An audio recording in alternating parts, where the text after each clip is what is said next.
Hello, my movie peeps. Thank you so much for clicking on an episode of Side Flick. My name is Chris. I gotta take a break from just non-stop thinking about Halloween ends and catch up on some movie news. And we got a lot of interesting stuff to dive into. For one, we're gonna be talking about character descriptions for the upcoming Five Nights at Freddy's movie, another update on a Trick or Treat sequel and what we can expect to see in it, even a couple of Marvel updates that are really surprising me with some of their casting choices. That along with so much more, so you guys know the drill. Leave me your opinions down below with everything we discuss here today. Also just want to say, hope everyone out there's been having a great October. I just love this season, man. Can't believe we're halfway through it. Alright, but the first thing we're gonna dive into here today is a confirmation on something I did not think was gonna get confirmed. It's looking here like Harrison Ford is set to be playing our new General Ross in the MCU, aka the Red Hulk. Now, I had talked about this a couple of weeks back that it was rumored that Harrison Ford was set to be playing General Ross and was set to replace William Hurt, the actor who already had that role but unfortunately passed away. Marvel has some big plans with Red Hulk, wanting to include him in Captain America New World Order and also the Thunderbolts movie. But when we heard that it was going to be Harrison Ford, we all laughed and giggled and said,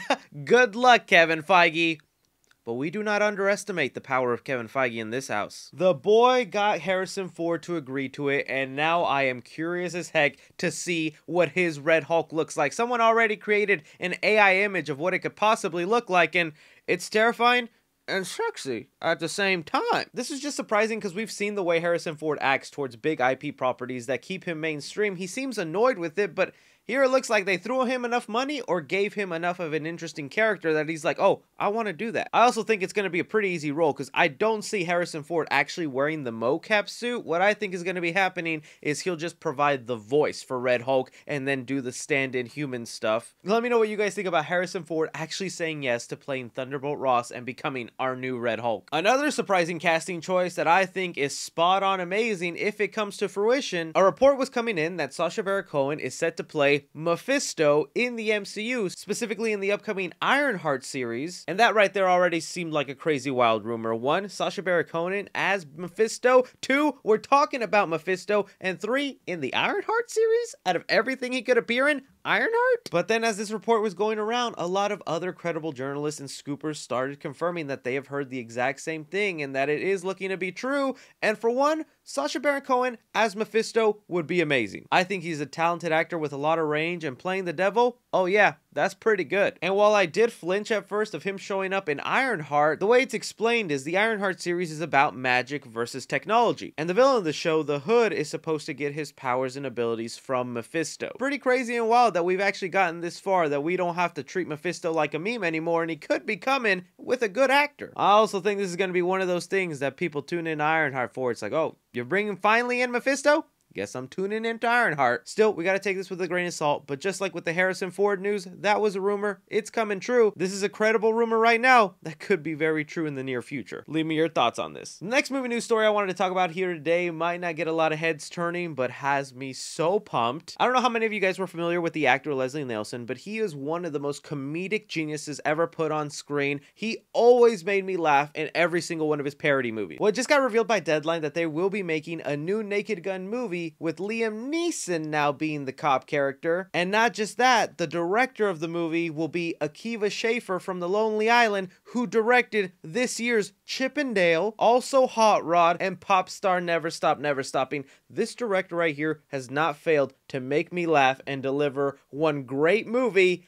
I cannot wait for this film now. We had heard for the longest time they were trying to make a new Naked Gun movie, but all we heard is that it was Liam Neeson and Seth MacFarlane. And even though I enjoy Family Guy, the first Ted movie, and think Seth MacFarlane can be pretty funny, I just didn't know if I was that excited for it. But now having the creative mind of Akiva Schaffer, the director here, this movie's going to blow everyone out the water. It is going to be the return of parody movies that I have been dying to see. In fact, Akiva Schaffer has already made 2 great parody movies. Pop Star Never Stop Never Stopping is an entire parody on the celebrity pop star genre, and that film I recommend to everybody if you just want some great laughs. And then even Chip and Dale is a parody on animated movies and caricatures of that. So I have no doubt now that this Naked Gun film is going to make me laugh so hard, is going to be that return to form of what I've been dying for, good and clever parody movies, not whatever became of them in movies like Epic Movie, Disaster Movie, where they just became bottom of the barrel parody movies. It's even cooler that they're mentioning it's not exactly a reboot, that Liam Neeson is supposed to be playing the son of Leslie Nelson's character from the original Naked Gun movie, so it's kind of a continuation, which I think is a great way of paying respect to that character. But I throw it off to you guys. You hear Akiva Schaffer is behind a new Naked Gun movie with Liam Neeson. Are you looking forward to it? And if you're someone who's not familiar with Leslie Nelson, oh, go watch some of his movies. Boy, he's hilarious. Moving on here now, talking about some horror stuff, because we are in the Spook Ya Mama season. Let's start talking about The Exorcist. Man, oh man, with this being the weekend Halloween Ends releases, it is all I've been thinking about, and just seeing so many reactions and comments from how people are perceiving the movie. It is just so interesting. But I think something else that is in the back of all of our minds now with Halloween Ends and that kind of trilogy that Blumhouse has started with Michael Myers is over, is what David Gordon Green is moving on to next, which is rebooting or recontinuing the Exorcist franchise. We have here a couple of comments that David Gordon Green made about what he's doing with the new Exorcist movie that is already confirmed to get 3 movies. We're getting a whole trilogy just like with Blumhouse and the Michael Myers movies. And he had this to say whether he's going to take the same approach he did with Halloween. He said, "They're nothing alike. Halloween is a horror movie. It's a slasher movie. It's midnight madness. Good time at the movies, eating some popcorn. The Exorcist is a very researched drama about effed up things spiritually, religion, mental health, family, and you can overlap those two in very different subgenres of horror,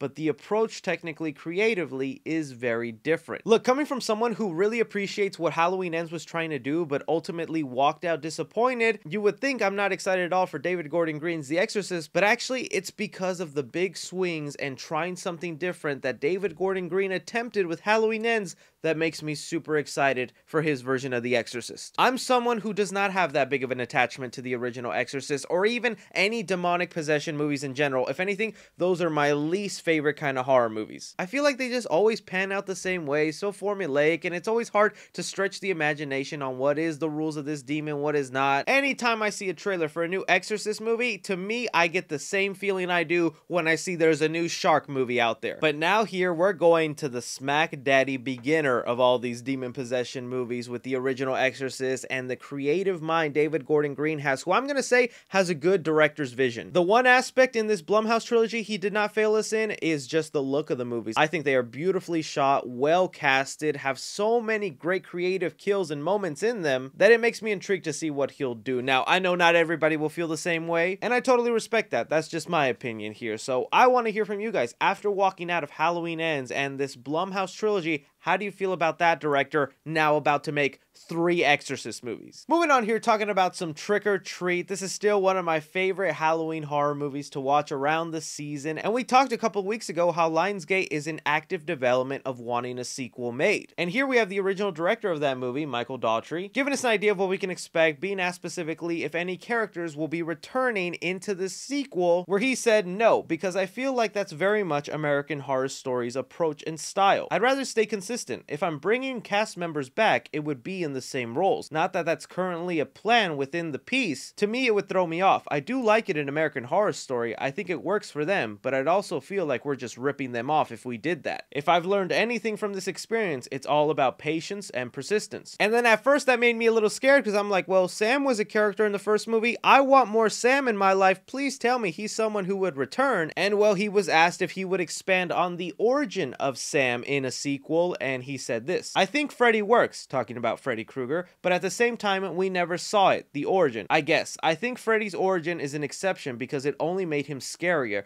To know he was the serial killer who went around killing kids and was eventually beheaded by justice only added to his mystery and his powers. But I think a mistake that was made is they kept explaining it. They kept adding more layers like, oh, he also made a deal with these 3 demons. It's one thing to create a fun, mysterious origin for a character, but I feel like a lot of studios over the years have a sort of overthought to it. They just start adding too much to the point of it being layered with all these layers, like with the Halloween stuff in Halloween 5 and 6, where it's a cult and the curse and these tattoos. I was like, what the F are you talking about? With Sam, there are definitely aspects of the lore and his mythology that we could expand on, and I hope to in terms of how he comes back year after year, where he goes to and things like that, but I would never do any sort of flashbacks to ancient Ireland or show some kind of kid being sacrificed and thrown into a pumpkin creature. here, that would just ruin his mystique. That right there has me super excited then for what he has planned for his Trick or Treat sequel, because it does confirm to me, oh, we're gonna get more Sam, and we're gonna get a small expansion on his lore, how he comes back every Halloween,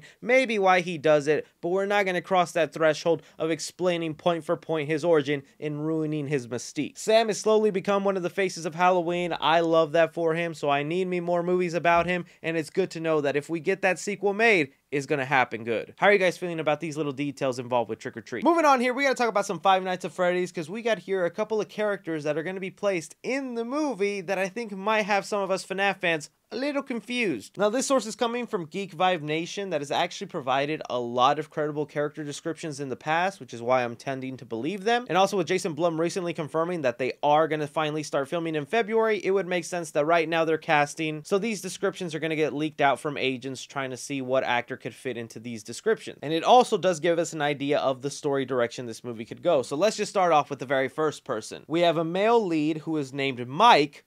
Interesting name. He's going to be mid-20s, early 30s, and he's described as riddled with guilt over a tragedy in his past and now struggling to take care of his younger sister on his own. Mike is low on options when he lands a new job to pay the bills, the night security guard at Freddy Fazbear's Pizzeria. Mike is vulnerable with a tough exterior, but he means well. His obsession with digging for truth may have potentially disastrous consequences. So that name and description alone sounds very much like Mike Schmidt, aka Michael Afton from the first game. A night guard at the pizzeria who's going to start digging on some of the horrible things that have happened at this restaurant. I like this direction so far. But then it's these two other characters that are like a big curveball and makes me go, oh, so they are going to be faithful to some things in the lore, but then they're going to expand and make their own. Because we have here Abby, who's 10 years old. Mike's younger sister. Abby is inquisitive and brave with a creative mind and keen intuition. A bit of a loner who keeps her thoughts and feelings closer to her chest. She expresses herself primarily through drawings. Growing up without her parents while being raised by her unreliable brother,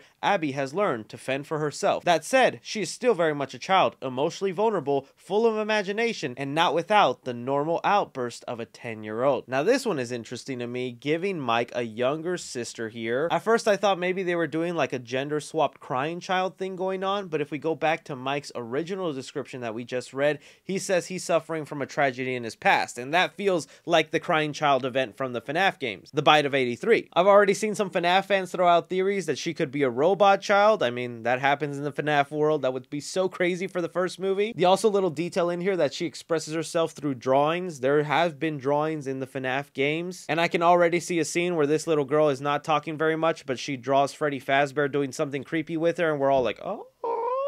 But then the final description here is a character that I'm like, oh, so you really going out of left field. We have here a character by the name of Vanessa who goes as Vanessa is a police officer who shows up during one of Mike's work shifts. While leading with a bright and sunny disposition, Vanessa has a keen understanding of the dark history and inner workings of the restaurant. Not wanting to reveal too much of what she may know, she works to help Mike survive the night. Vanessa, a police officer. I have seen that before in the FNAF games, and it's interesting that they decided to bring that into the first movie. It's also even interesting that she is already aware of some of the dark things that have happened at this pizzeria and is now maybe snooping around and seeing that there's a new employee there going, you know what happened here?